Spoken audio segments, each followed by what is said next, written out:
Selamat datang dalam program pertanyaan tentang kehidupan dalam bentuk tanya jawab. Dan pertanyaan ini terdiri dari pertanyaan umum di mana layaknya para pendengar seperti Anda akan menanyakan pertanyaan yang mungkin mempunyai subjek penting yang berbeda, termasuk pertanyaan tentang Allah, Yesus, surga, dan doa. Tidak ada larangan dalam bertanya. Beberapa pertanyaan yang diajukan bersifat antagonis atau bahkan berlawanan. Tetapi saya dan tamu saya sangat menghormati sudut pandang yang berbeda saat kami membawakan program ini.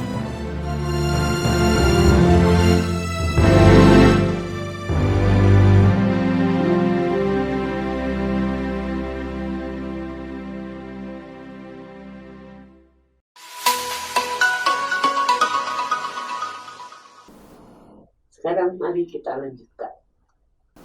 Baik Bu Yuli, menyambung dengan jawaban Ibu tadi, dapatkah seseorang itu bersembunyi dari Allah? Seseorang tidak dapat bersembunyi dari Allah. Firman-Nya berkata, matanya mengawasi jalan manusia dan ia melihat segala langkahnya. Tidak ada kegelapan ataupun kelam kabut di mana orang-orang yang melakukan kejahatan dapat bersembunyi. Ini dikatakan di Ayub 34, 21 sampai 22. Banyak orang mengira mereka dapat bersembunyi dari Allah. Namun firman-Nya berkata, mereka berkata Tuhan tidak melihatnya dan Allah Yakub tidak mengindahkannya. Perhatikanlah hai orang-orang bodoh di antara rakyat. Hati orang-orang bebal, bilakah kamu memakai akal budimu? Dia yang menanamkan telinga, masakan tidak mendengar? Dia yang membentuk mata, masakan tidak memandang? Katakan di Mazmur 94, 7 sampai 9. Tidak seorang pun dapat bersembunyi dari Allah. Bu Yuli, ini ada pertanyaan yang sangat bagus juga. Di mana Allah? Dan jika kita tidak dapat melihatnya, lalu bagaimana kita tahu di mana dia berada? Biasanya Bung Henry, kita berbicara tentang Allah yang ada di surga. Dan itu benar. Tetapi Allah juga berada di sini, di bumi. Faktanya Allah berada di mana-mana. Dia adalah roh. Dan bukan terbatas pada satu tempat seperti kita. Tuhan hadir di mana-mana, di setiap tempat. Tuhan tidak berpindah dari satu tempat ke tempat lain. Dia hadir di mana-mana setiap saat. Tidak ada di mana Tuhan tidak hadir. Firman Tuhan berkata, kemana aku dapat pergi menjauhi rohmu? Kemana aku dapat lari dari hadapanmu? Jika aku mendaki ke langit, engkau di sana. Jika menaruh tempat tidurku di dunia orang mati, di situ pun engkau. Ini dikatakan di Mazmur 139 ayat 7 sampai 8. Kami menggunakan kata omnipresent atau hadir di mana-mana untuk berbicara tentang keberadaan Tuhan dimanapun. Saya setuju dengan apa yang baru saja disampaikan oleh Ibu. Namun ini ada pertanyaan lagi, Bu. Apakah Allah hadir di beberapa tempat lebih dari dia di tempat lain?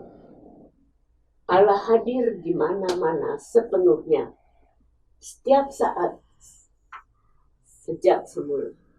Dia hadir dengan seseorang di Jepang pada saat yang sama. Dia hadir dengan seseorang di Brasil.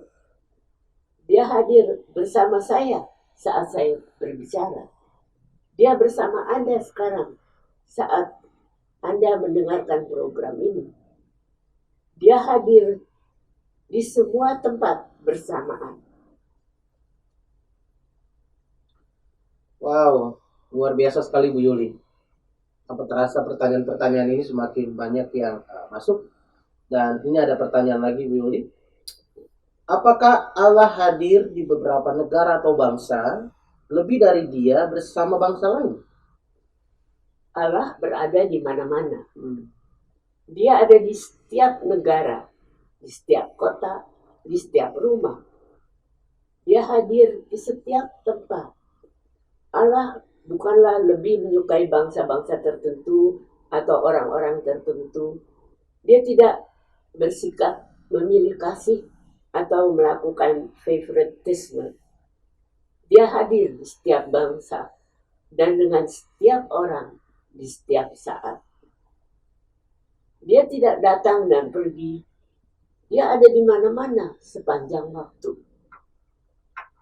Baik. Berarti Allah pasti, saya ulangi lagi, berarti Allah pasti tersebar sedikit jika dari dirinya ada di mana-mana. Allah tidak tersebar di seluruh dunia dengan sedikit dari dirinya. Sedikit dari dirinya di sini dan sedikit dari dia di tempat-tempat lain. Tidak. Tuhan adalah pribadi. Dia hadir dimanapun di dunia. Lantas apakah Allah bagian dari segalanya? Tidak. Allah bukanlah bagian dari segalanya. Dia terpisah dari penciptaannya. Dia hadir di mana-mana, tetapi dia bukan bagian dari alam. Panteisme adalah kepercayaan yang salah, bahwa segala sesuatu adalah ilahi dan berisi Allah. Allah hadir di hutan, tetapi dia terpisah dari pohon-pohon. Dia hadir di kamar Anda, tapi dia terpisah dari kursi Anda. Allah adalah pribadi dan hadir di mana-mana. Wow, luar biasa sekali. Kita lanjut Bu Yuli dengan pertanyaan-pertanyaan yang masih seputar dengan tema kita. Apakah Allah tahu siapa saya? Saya seorang diri dan takut. Ya, saya dapat meyakinkan Anda bahwa Allah tahu siapa Anda. Dia tahu nama Anda. Dia tahu masa lalu Anda. Dan dia tahu situasi Anda sekarang. Dia mengenal Anda. Bahkan sebelum Anda lahir. Allah berbicara kepada salah satu nabinya dan berkata, sebelum aku membentuk engkau dalam rahim ibumu, aku telah mengenal engkau. Ini dikatakan di Yeremia 1 ayat 5. Benar, demikian juga berlaku untuk Anda dan saya. Firman Tuhan berkata, beginilah firman Tuhan yang menjadikan engkau, yang membentuk engkau sejak dari kandungan, dan yang menolong engkau. Sebab itu janganlah takut, dikatakan Yesaya 44 ayat 2. Allah tahu setiap masalah dan setiap cobaan yang Anda hadapi. Dan dia tahu setiap luka hati Anda. Saya mendorong Anda untuk kembali kepada Allah. Yesus berkata, marilah kepadaku semua yang letih lesu dan berbeban berat. Aku akan memberi kelegaan kepadamu. Pikulah kuk yang kupasang dan belajarlah padaku, karena aku lemah lembut dan rendah hati. Dan jiwamu akan mendapat ketenangan. Sebab kuk yang kupasang itu enak, dan bebanku pun ringan. Matius 11, 28 sampai 30. Bu Yuli, tapi kadang saya bertanya-tanya dalam hati saya, apakah menurut Anda Allah peduli dengan saya? Saya tahu Allah peduli dengan Anda. Dia sangat mengasihi Anda. Salah satu dari atribut besar Allah adalah kasih dan belas pengasihannya bagi kita. Firman Tuhan berkata, karena begitu besar kasih Allah akan dunia ini, sehingga ia telah mengaruniakan anaknya yang tunggal, supaya setiap orang yang percaya kepadanya tidak akan binasa, melainkan beroleh hidup yang kekal. Yohanes 3 ayat 16. Dia memperhatikan setiap detil hidup Anda. Firman Tuhan berkata, serahkanlah segala kekhawatiranmu kepadanya, sebab Ia yang memelihara kamu. 1 Petrus 5 ayat 7. Dia berkata lagi, serahkanlah khawatirmu kepada Tuhan, maka Ia akan memelihara engkau. Katakan di Mazmur 55 ayat 23. Wow, saya sangat diberkati sekali Bu Yuli dengan jawaban Ibu tadi. Dan ini juga ada pertanyaan yang singkat, tapi luar biasa menurut saya. Siapakah Yesus? Yesus adalah anak Allah. Dia adalah Tuhan. Dia datang ke bumi sebagai bayi lahir dari perawan Maria. Dia tumbuh dan menjalani kehidupan tanpa dosa. Kitab suci mengatakan, ia telah dicobai, hanya tidak berbuat dosa. Ibrani 4 ayat 15. Yesus banyak mengajarkan kebenaran penting kepada orang-orang. Dia banyak melakukan mujizat. Dia menyembuhkan orang sakit dan mengusir setan. Dia bahkan membangkitkan beberapa orang yang sudah mati. Ketika dia berusia 33 tahun, dia disalibkan di salib Romawi. Dia mati di atas kayu salib sebagai pengorbanan untuk dosa kita. Lalu dia dibangkitkan dari kematiannya setelah 3 hari. Setelah bersama pengikutnya selama 40 hari, dia naik kembali ke surga. Dia berjanji suatu hari dia akan kembali ke bumi. Baik Bu Yuli, kita akan lanjut ke pertanyaan berikut. Ini ada pertanyaan dari salah satu pendengar setia kita juga. Dan saya juga pun ingin tahu soal jawaban dari Bu Yuli. Bagaimana saya bisa menjadi pengikut Yesus? Ya, Anda bisa menjadi pengikut Yesus dengan berbalik dari dosa. Dan menaruh iman dan kepercayaan Anda kepada Yesus untuk mengampuni Anda dan menyelamatkan Anda. Saya ulangi ya, Anda bisa menjadi pengikut Yesus dengan berbalik dari dosa Anda dan menaruh iman dan kepercayaan Anda kepada Yesus untuk mengampuni Anda dan menyelamatkan Anda. Firman Tuhan berkata, semua orang yang menerimanya diberinya kuasa supaya menjadi anak-anak Allah, yaitu mereka yang percaya dalam namanya. Yohanes 1 ayat 12. Anda harus berbalik kepada Yesus dalam pertobatan dan iman. Saya tertarik sekali dengan jawaban Ibu Yuli yang barusan Ibu Yuli sampaikan kepada saya. Dan di kalimat terakhir ada kata pertobatan dan iman. Pertanyaannya adalah, apa itu pertobatan dan apa itu iman? Bertobat berarti berbalik dari dosa dan kembali kepada Yesus. Bertobat berarti bahwa kita meninggalkan dosa. Kita bersedih dan menyesal atas dosa-dosa kita. Dan bahwa kita mencari Yesus dalam iman. Pertobatan adalah perubahan pikiran kita. Dan juga perubahan emosi kita. Termasuk penyesalan atas dosa kita. Juga perubahan atas kehendak kita, di mana kita berbalik dari dosa kepada Allah. Ada sisi negatif dan positif untuk pertobatan. Secara negatif, kita berpaling dari dosa. Secara positif, kita berbalik kepada Yesus dalam iman dan kepercayaan. Iman adalah percaya kepada Allah. Kepercayaan penuh kepada Yesus untuk menjadi juru selamat kita. Wow, Bu Yuli, jawaban yang sangat menggugah hati saya. Saya ingin bertanya lagi kepada Ibu Yuli. Saya ingin sekali berpaling kepada Yesus dan mengikuti Dia. Tolong bantu saya.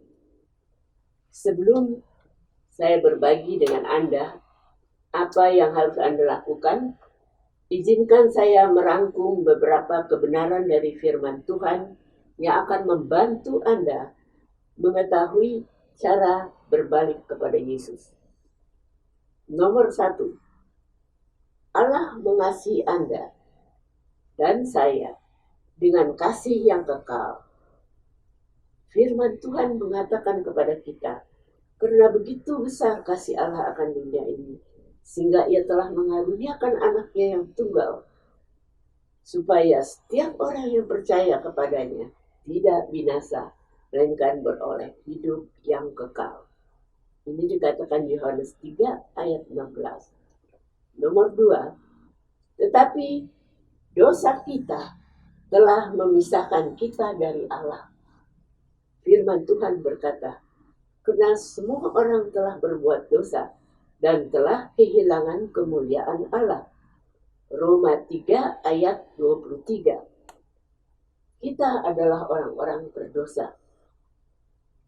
Yang ketiga, tetapi Allah masih mengasihi kita.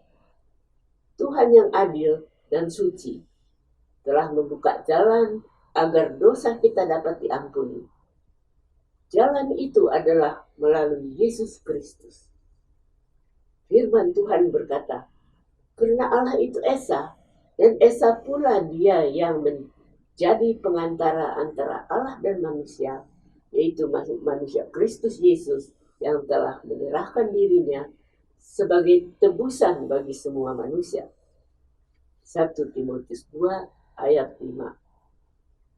Yang keempat, Yesus mati di kayu salib untuk dosa-dosa kita. Firman Tuhan berkata, akan tetapi Allah menunjukkan kasih-Nya kepada kita oleh karena Kristus telah mati bagi kita. Ini dikatakan di Roma 5 ayat 8. Dia mati menggantikan kita. Dia bangkit dari kematian dan hidup selama-lamanya. Dia memiliki kuasa untuk datang ke dalam hidup kita dan mengampuni dosa kita dan memberi kita keselamatan kekal. Pengampunan dosa dan hidup kekal adalah pemberian Tuhan secara cuma-cuma. Kita tidak bekerja atau berusaha untuk memperolehnya. Kita menerimanya sebagai hadiah. Yang kelima, untuk menerima pengampunan atas dosa kita dan kehidupan kekal, kita harus berbalik dari dosa kita dan menaruh iman dan kepercayaan kita kepada Yesus dan menerima Dia ke dalam hidup kita sebagai juru selamat dan Tuhan kita. Kita melakukannya dengan berdoa, berbicara kepadanya. Firman Tuhan berkata, barang siapa yang berseru kepada nama Tuhan akan diselamatkan. Ini dikatakan Roma 10 ayat 13. Nah, saya akan memanjatkan doa kepada Allah. Dengarkan baik-baik doa saya. Ketika saya selesai berdoa, saya akan berdoa lagi. Tapi setiap kali satu kalimat. Saya akan berhenti setiap satu kalimat dan mengajak Anda berdoa bersama saya. Tapi saya berdoa dahulu. Sekarang ya, mari kita berdoa. Ya Tuhan, sekarang saya berbalik dari dosa-dosa saya. Saya menaruh iman dan percaya saya pada Yesus saja untuk menjadi juru selamat saya dan untuk mengampuni saya. Mulai hari ini dan seterusnya, saya akan mengikut Yesus Terima kasih Tuhan Yesus karena mengasihi saya dan datang ke dalam hidup saya. Amin. Sekarang bergabunglah dengan saya dalam berdoa seperti doa tadi. Kita akan berdoa setiap kali satu kalimat. Saya akan berhenti untuk membiarkan Anda mengulangi satu kalimat setelah saya. Jadikan ini doa Anda kepada Tuhan. Kita berdoa dengan suara keras, juga para pendengar yang ingin ikut berdoa. Bersungguh-sungguhlah berdoa dengan sepenuh hati. Ya Tuhan, sekarang saya berbalik dari dosa-dosa saya. Ya Tuhan, sekarang saya berbalik dari dosa-dosa saya. Saya menaruh iman dan percaya saya pada Yesus saja untuk menjadi juru selamat saya dan untuk mengampuni saya. Saya menaruh iman dan kepercayaan saya kepada Yesus saja untuk menjadi juru selamat saya dan untuk mengampuni saya. Mulai hari ini dan seterusnya, saya akan mengikut Yesus. Mulai hari ini dan seterusnya saya akan mengikut Yesus. Terima kasih Tuhan Yesus karena mengasihi saya dan datang ke dalam hidup saya. Terima kasih Tuhan Yesus karena mengasihi saya dan datang ke dalam hidup saya. Terima kasih untuk doa tadi dan selamat datang ke dalam keluarga Allah. Terima kasih Bu Yuli.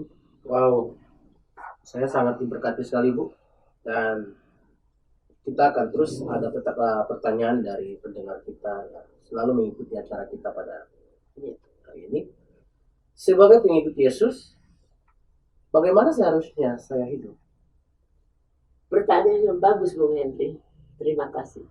Ketika kita mempercayai Yesus sebagai juru selamat dan menyerahkan hidup kita untuk mengikut Dia, kita menerima pengampunan atas dosa-dosa kita dan menerima hidup kekal. Roh Kudusnya datang untuk hidup di dalam kita dan membantu kita setiap hari. Allah ingin kita bertumbuh sebagai pengikut Yesus. Salah satu cara untuk bertumbuh adalah dengan berdoa. Kita harus berbicara dengan Tuhan setiap hari. Kita harus berterima kasih kepadanya atas berkat-berkat yang kita peroleh. Kita harus meminta pengampunannya bila kita melakukan sesuatu yang salah. Kita harus berdoa agar keluarga dan teman-teman kita mau menjadi pengikut Yesus. Kita harus memohon pimpinannya kepadanya untuk hidup yang kita jalani setiap hari. Cara lain untuk bertumbuh sebagai pengikut Yesus adalah dengan membaca Alkitab, firman Tuhan setiap hari. Ketika kita berdoa, kita berbicara kepada Allah. Ketika kita membaca firman-Nya, Dia berbicara kepada kita. Firman Tuhan akan membantu kita untuk bertumbuh lebih kuat dalam iman kita.